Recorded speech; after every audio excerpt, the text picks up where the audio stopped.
బంగ్లాదేశ్లో హిందువులపై దాడులు ఆగడం లేదు. ఇప్పటికే ముగ్గురు హిందువులు ప్రాణాలు కోల్పోగా తాజాగా మరో హిందువుపై దాడి జరిగింది. ఇక షరియత్పూర్ జిల్లాకు చెందిన 50 ఏళ్ల భోకన్ దాస్ పని ముగించుకుని ఇంటికి వెళుతుండగా ఒక మోక అడ్డుకుంది. పదునైన ఆయుధాలతో అతనిపై దాడికి పాల్పడింది. ఆ తర్వాత నిప్పంటించింది. అక్కడి నుంచి తప్పించుకున్న కోకెన్ దాస్ పక్కనే ఉన్న చెరువులోకి దూకాడు. అతన్ని రక్షించిన స్థానికులు ఆసుపత్రికి తరలించారు. అయితే షరీఫ్ ఉన్మాన్ బిన్ హౌదీ హత్యలో బంగ్లాదేశ్లో తీవ్ర ఘర్షణలు చెలరేగాయి. ఈ క్రమంలో హిందువులపై దాడులు జరగ్గా దీప్ చంద్ర దాస్, అమృత్ మండల్ ప్రాణాలు కోల్పోయారు.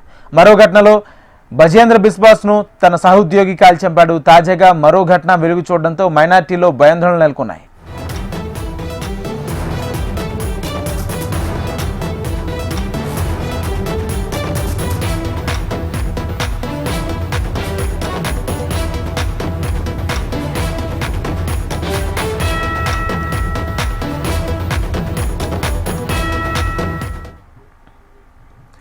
బంగ్లాదేశ్లో హిందువులపై దాడులు ఆగడం లేదు. ఇప్పటికే ముగ్గురు హిందువులు ప్రాణాలు కోల్పోగా తాజాగా మరో హిందువుపై దాడి జరిగింది.